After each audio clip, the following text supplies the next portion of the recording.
Welcome to a major development that could fundamentally shift the dynamics of the war in Ukraine. After months of fluctuating rhetoric, President Donald Trump has issued a stark ultimatum to Russia, a clear deadline for peace backed by a decisive recommitment of powerful American weaponry to Ukraine.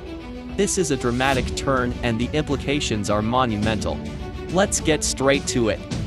For much of his second term, President Trump has walked a complex tightrope regarding the conflict in Ukraine.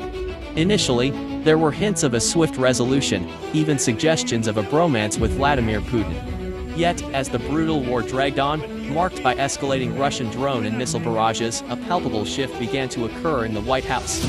The grim reality of daily casualties in Ukraine, reaching a 3-year high in June, appears to have worn down the president's patience. This past Monday, President Trump delivered his clearest and most forceful statement yet. He has given Russia 50 days to reach a peace deal to end the war in Ukraine. The message was unequivocal: if no agreement is reached within this timeframe, Russia will face severe tariffs, with some reports suggesting they could reach a staggering 100%. This is not just a threat, it's a strategic move designed to cripple Moscow's remaining trade partners and choke off its ability to finance the ongoing conflict.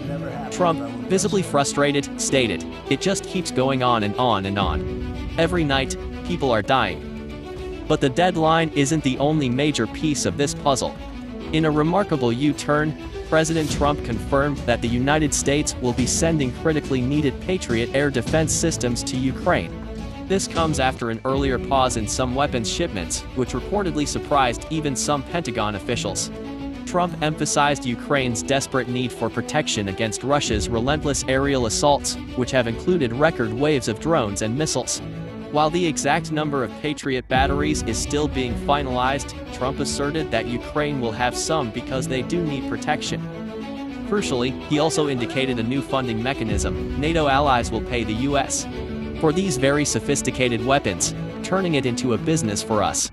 This approach aims to provide Ukraine with the necessary firepower without directly burdening the American taxpayer. Senator Lindsey Graham, a key figure in this push, even hinted at the possibility of using frozen Russian foreign assets to fund these weapon purchases, a move that would send shockwaves through global finance. This is a pivotal moment. Trump's special envoy, retired Lt. Gen.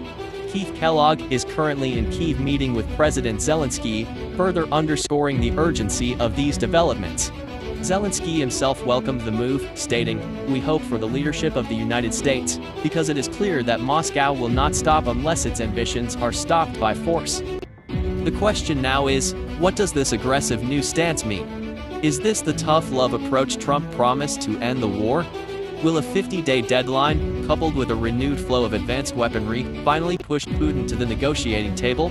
Or will it merely provoke a more intense and desperate Russian response? Moscow's initial reaction has been muted, but the Kremlin rarely bows to ultimatums. This could be the most significant shift in U.S. policy on Ukraine in months, potentially ushering in a more decisive, albeit risky, phase of the conflict. We want to hear from you. Do you believe President Trump